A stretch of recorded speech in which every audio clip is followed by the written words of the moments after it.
नमस्कार दोस्तों, मैं सत्यवीर सिंह आ गया हूँ आप लोगों के सामने एक नई जानकारी लेकर। ऐसी ही नई जानकारी के लिए मेरे चैनल को लाइक एंड सब्सक्राइब करते रहिए। दोस्तों, आज हम आपको पंचवर्षीय योजनाएं पढ़ाएंगे विद ट्रिक, जिसके बाद आप पंचवर्षीय योजनाएं को जो कब ये हुई थी, इसकी प्राथमिकता क्या थी या इसमें कार्य क्या हुए थे, ये सब आपको अच्छे से याद रहेंगे और इसके बाद आप कभी भूल नहीं पाएंगे इसे।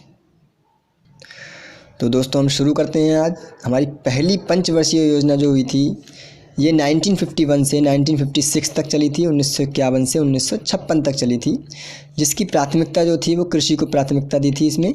और इसमें कार्य हुए थे भाखड़ा बांध, हीराकुंड बांध और दामोदर घाटी परियोजना की स्थापना इसमें हुई थी। दोस्तों, इसकी ट्रिक हम ऐसे याद रखेंगे कि पहले नंबर पे जब किसी के पास रोज़गार नहीं था तो उसने सबसे पहले कृषि की और वहाँ से कुछ पैसे कमाए। फिर हमारी दोस्तों दूसरी पंचवर्षीय योजना आती है जो कि आपकी 1956 से लेकर के 1961 तक चली थी और इसकी प्राथमिकता थी उद्योग। जब पहले साल उसने कृषि की, वहाँ से कुछ पैसे कमाए और जब पैसे कमा लिए तो उन पैसों से दूसरी पंचवर्षीय योजना में हमने आकर उद्योग लगा दिया।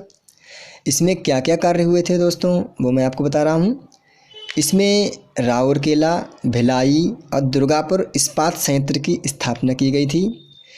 देखिए, राउरकेला ये जर्मनी की सहायता से उड़ीसा में लगाई गई थी और इसको हम ट्रिक के माध्यम से आपको याद कराते हैं। जब आप कहीं केला लेने जाते हैं तो बिना मनी के केला भी नहीं मिलेगा, तो आप ऐसे याद रखोगे जब केला लेने जाओगे तो उसमें आपको मनी का पेमेंट करना पड़ेगा। तो राउरकेला, केला से मनी याद आएगा, तो राउरकेला जर्मनी, तो जर्मनी की सहायता से राउरकेला उड़ीसा में स्थापित की गई थी। ऐसे ही दोस्तों भिलाई है जो ये रूस की सहायता से छत्तीसगढ़ में स्थापित की गई थी।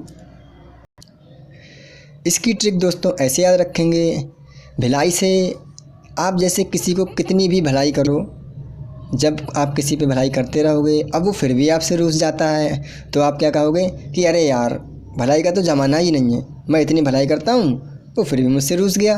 तो भिलाई रूस की सहायता से छत्तीसगढ़ में स्थापित की गई थी। इसके बाद दोस्तों हमारे तीसरे नंबर पे आता है ये इसका कार्य दुर्गापुर इस्पात संयंत्र।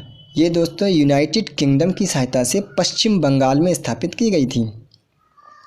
अब यूनाइटेड किंगडम से आपको याद होगा ब्रिटेन हमारे यहाँ जब शासन किया था तब दुर्गा का रूप लेकर रानी लक्ष्मीबाई ने इनको नाको चने चबा दिए थे, इनसे युद्ध किया और इनको भगा दिया। तो दुर्गा का रूप लेकर ब्रिटेन वालों को भगा दिया। तो ऐसे याद रखेंगे, दुर्गापुर इस्पात संयंत्र यूनाइटेड किंगडम की सहायता से पश्चिम बंगाल में स्थापित की गई थी। तो दोस्तों अपनी जो पंचवर्षीय योजना है उसको याद रखना। पहले नंबर पे पहले साल में कृषि करी, वहाँ से कुछ पैसे कमाए, फिर दूसरी पंचवर्षीय योजना में उन्हीं पैसों से उद्योग लगा दिया। अब दोस्तों तीसरी पंचवर्षीय योजना जो कि 1961 से 1966 तक चली थी, तो हमने पहले नंबर पे कृषि करी, वहाँ से कुछ पैसे कमाए, उससे हमने दूसरे नंबर पे आके हमने उद्योग लगा दिया दूसरी पंचवर्षीय योजना में। अब तीसरी पंचवर्षीय योजना में हम स्वावलंबी हो गए थे, हमारी अर्थव्यवस्था जो थी स्वावलंबी हो गई थी, क्योंकि हमने उद्योग से बहुत पैसा कमा लिया था और हमको सब जब पैसा आ गया हमारे पास तो हमको सब हरा हरा दिख रहा था। जब हरा हरा दिखेगा तब हमारी हरित क्रांति की शुरुआत भी हो चुकी थी तीसरी पंचवर्षीय योजना से। दोस्तों इसके बाद हम चौथी पंचवर्षीय योजना में आते हैं जो कि 1969 से 1974 तक ये चली थी। इसकी जो प्राथमिकता थी वो आत्मनिर्भरता की प्राप्ति हुई थी। अब हमने पहले साल में कृषि को कुछ पैसे कमाए, फिर दूसरी पंचवर्षीय योजना में हमने उद्योग लगा दिया, तीसरी में हम स्वावलंबी अर्थव्यवस्था हो गई हमारी, अब चौथी में आके हम आत्मनिर्भर हो गए। और जब हम आत्मनिर्भर हो गए तो हमने 14 बैंकों में अपना खाता खोल दिया और इसरो के यान से हम उड़ान भरने लगे। तो दोस्तों ये ट्रिक है। चौथी पंचवर्षीय योजना में हमने प्राथमिकता इसमें आत्मनिर्भरता की प्राप्ति थी और इसके कार्य क्या था, 14 बैंकों का राष्ट्रीयकरण चौथी पंचवर्षीय योजना में ही हुआ था और इसरो की स्थापना भी दोस्तों हमारी चौथी पंचवर्षीय योजना में ही हुई थी। दोस्तों इसके बाद हम आते हैं पांचवी पंचवर्षीय योजना में जो कि 1974 से 1978 तक चली थी, 1974 से लेकर के 1978 तक चली थी। पांचवी पंचवर्षीय योजना दोस्तों हमारी सिर्फ 4 वर्ष ही चली थी ये, और इसकी जो प्राथमिकता थी वो गरीबी उन्मूलन थी, अब हमारे जो गरीबी थी वो हट चुकी थी हमारे पास से, हम आत्मनिर्भर हो गए। उसके बाद गरीबी थोड़ी ना रहेगी, उसके बाद गरीबी उन्मूलन होकर गरीबी हट चुकी थी। इसमें दोस्तों जो कार्य हुए थे वो नाबार्ड की स्थापना हुई थी।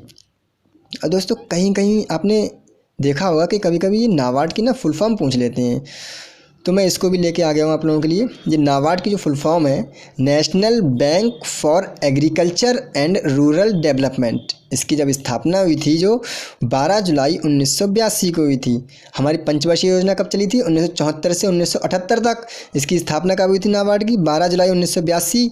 लेकिन ये इसी 5वीं पंचवर्षीय योजना के अंतर्गत हुई थी, इसलिए इसको 5वीं पंचवर्षीय योजना के अंतर्गत ही हम लेके आते हैं, इसको हम याद करते हैं। दोस्तों इसके बाद हम आते हैं छठी पंचवर्षीय योजना पे। दोस्तों छठी पंचवर्षीय योजना हमारी 1980 से 1985 तक चली थी। और यहाँ पर जो प्राथमिकता दी गई थी वो गरीबी उन्मूलन पर ही जोर दिया गया था। यहाँ पे 5वीं पंचवर्षीय योजना में हमारा गरीबी उन्मूलन है और उस पर जोर दिया गया था हमारा छठी पंचवर्षीय योजना के अंतर्गत। इसके बाद दोस्तों हम आते हैं 7वीं पंचवर्षीय योजना में, जो कि हमारी 1985 से 1990 तक चली थी। और यहाँ पर प्राथमिकता जो थी वो रोजगार सृजन था और इसमें जो कार्य हुआ था वो जवाहर रोजगार योजना चलाई गई थी। अब दोस्तों अपनी ट्रिक मत भूल जाना, यहाँ पर मैं आप लोगों को फिर से एक बार रिवाइज कराता हूँ। पहली पंचवर्षीय योजना में दोस्तों हमने कृषि पे जोर दिया था, वहाँ से हमने कृषि करी थी, कुछ पैसे कमाए थे। फिर हमने दूसरी पंचवर्षीय योजना में हमने उद्योग लगाया था, जब हमने उद्योग लगा दिया था फिर हमने तीसरी पंचवर्षीय योजना में हम स्वावलंबी हो गए थे। फिर चौथी पंचवर्षीय योजना में जब हम स्वावलंबी हो गए थे, हमारी हमारी अर्थव्यवस्था, तो हम चौथी में आके हम आत्मनिर्भर हो गए थे। जब आत्मनिर्भर इंसान हो जाएगा तो 5वीं और छठी में गरीबी उन्मूलन है दोस्तों, जिससे हमारी गरीबी दूर हो जाएगी। जब हमारी गरीबी दूर हो जाएगी तो 7वीं में आकर हम रोजगार का सृजन करने लगेंगे, लोगों को रोजगार देने लगेंगे। तो 7वीं में हमारा जवाहर रोजगार योजना चलाई गई थी, रोजगार सृजन। इसके बाद दोस्तों हम आते हैं 8वीं पंचवर्षीय योजना में। दोस्तों 8वीं पंचवर्षीय योजना हमारी 1992 से 1997 तक चली थी, 1992 से 1997 तक। और इसकी जो प्राथमिकता थी इसमें भी कृषि एवं विकास पर जोर दिया गया था। दोस्तों इसके बाद हम 9वीं पंचवर्षीय योजना में आते हैं, जो कि हमारी 1997 से 2002 तक चली थी, 1997 से 2002 तक चली थी। और इसकी जो प्राथमिकता थी वो न्यायपूर्ण वितरण के इसमें प्राथमिकता दिया गया था 9वीं पंचवर्षीय योजना में। इसको मैं आप लोगों को एक ट्रिक के माध्यम से याद कराता हूँ अभी। तो 9वीं पंचवर्षीय योजना में क्या हुआ था, नेताजी आए थे एक गाँव में और उन्होंने ऐलान किया था कि कंबल वितरण किया जाएगा पूरे गाँव में। तो वहाँ पर कंबल वितरण हुआ। उसके बाद जब नेताजी ने वहाँ अनाउंसमेंट किया था, पूछा था कि क्या सबको कंबल वितरण हो गया है, मिल गया है सबको कंबल, तो वहाँ से आवाज़ आई, नो, नहीं, सबको कंबल नहीं मिल पाया है, हमें न्याय नहीं मिला, हमें न्यायपूर्ण वितरण करो आप। कोई 2-2 ले गया कंबल और किसी को एक भी नहीं मिला, तो आप न्यायपूर्ण वितरण करो और हमें कंबल नहीं मिला। तो 9वीं पंचवर्षीय योजना में न्यायपूर्ण वितरण 1997 से 2002 तक चलाया गया था। इसके बाद दोस्तों हम आते हैं 10वीं पंचवर्षीय योजना पे, और ये हुई थी हमारी 2002 से 2007 तक। यहाँ पे प्राथमिकता दिया गया था सामाजिक न्याय एवं समानता पे। जब सबको कंबल नहीं मिले नवी वाले में, तब इन लोगों ने कहा था बस 10 याद करेंगे, बस 10। 10वीं में क्या कहा था, बस सामाजिक न्याय एवं समानता आप दिखाइए, यहाँ पे सभी लोगों को समान रूप से न्याय दिलाओ। और सतत विकास भी 10वीं पंचवर्षीय योजना में ही हुआ था। दोस्तों 11वीं पंचवर्षीय योजना में क्या हुआ था, ये 2007 से 2012 तक चली थी।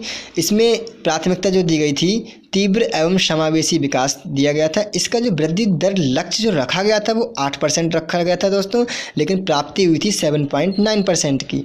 और 12वीं पंचवर्षीय योजना में जो कि 2012 से 2017 तक चली थी, और इसकी प्राथमिकता भी तीव्र एवं समावेशी विकास ही था। चाहे हम ये कह सकते हैं तीव्र एवं समावेशी टिकाऊ विकास या फिर त्वरित समावेशी विकास, ये हमारी 12वीं पंचवर्षीय योजना में हुई थी। तो दोस्तों एक बार मैं आपको ट्रिक के माध्यम से फिर से याद दिलाता हूँ थोड़ा सा। पहली पंचवर्षीय योजना में दोस्तों हमने कृषि की थी, वहाँ से हमने कुछ पैसे कमाए थे। दूसरी पंचवर्षीय योजना में हमने उद्योग लगा दिए थे। फिर तीसरी पंचवर्षीय योजना में हम स्वावलंबी हो गए थे। चौथी पंचवर्षीय योजना में हम आत्मनिर्भर हो गए थे। 5वीं और छठी में हमने गरीबी उन्मूलन किया था। 7वीं में दोस्तों हमने रोजगार का सृजन किया। 8वीं में दोस्तों कृषि एवं विकास था। और नवी मैंने आपको वितरण वाला बताया था अभी, और 10वीं वाला ही बताया था। और 11वीं और 12वीं में दोस्तों तीव्र एवं समावेशी विकास है। और इसके बाद दोस्तों कुछ एक नोट है जो कि मैं आपको बताना चाहता हूँ।